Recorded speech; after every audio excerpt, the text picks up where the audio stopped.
बिस्मिल्लाहिर्रहमानिर्रहीम। अस्सलाम वालेकुम। कैसे हैं आप सब? क्या हाल हैं आप सब के? ठीक होंगे आप अपने अपने घरों में हेल्दी और सेफ़ होंगे।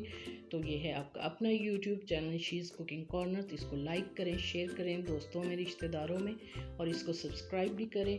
तो आज हम अपने किचन में बना रहे हैं मैंगो मिल्क शेक की बहुत ही मज़ेदार रेसिपी। तो ज़रूर ट्राई कीजिएगा इसको। तो स्टार्ट करते हैं हम अपनी रेसिपी को।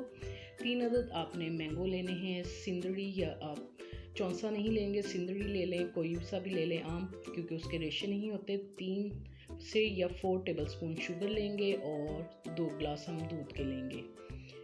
इस तरह से मैंने इसको फ्रीज़र में रखा था और इसकी देखें आप बर्फ़ इसमें आ चुकी है, क्योंकि मैं बर्फ़ ऐड नहीं करूँगी। इसी की हम बनाएंगे मिल्क शेक इसी से। तो बहुत ही मज़ेदार बनता है। मलाई वाला दूध लिया है और ये मैंने मैंगो जो हैं पील ऑफ करके इनको रफली मैंने काट लिया है और इसको ब्लेंडर जग में डालेंगे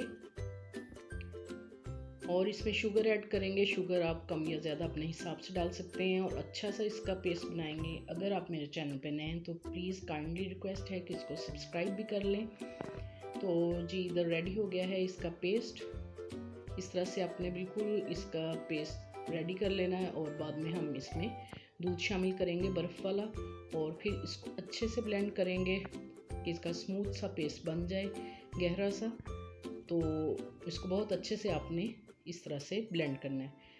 तो जी अब हम सर्विंग ग्लासेस लेंगे, उसके अंदर आपको सर्व करके दिखाएंगे कि ये कैसा लग रहा है। बहुत ही मज़ेदार बनता है। तो आप मलाई वाले घर वाले दूध से इसको बनाएं और आप इसमें क्रीम भी ऐड कर सकते हैं। तो ये कुछ क्यूब्स मैंने मैंगो के रख लिए थे, उससे हम इस तरह से गार्निशिंग करेंगे इसको और फिर हम इसको सर्व करेंगे ठंडा ठंडा।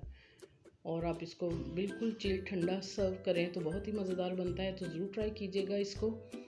और अगर मेरी वीडियोस आपको अच्छी लगती हैं तो इसको लाइक करें, शेयर करें और सब्सक्राइब भी करें और बेल आइकन का बटन दबाना मत भूलिएगा, ताकि मेरी हर नई आने वाली वीडियो का नोटिफिकेशन सबसे पहले आपको मिल सके। और ये बिल्कुल फ्री है। Thank you for watching. Next video तक के लिए अल्लाह हाफिज़।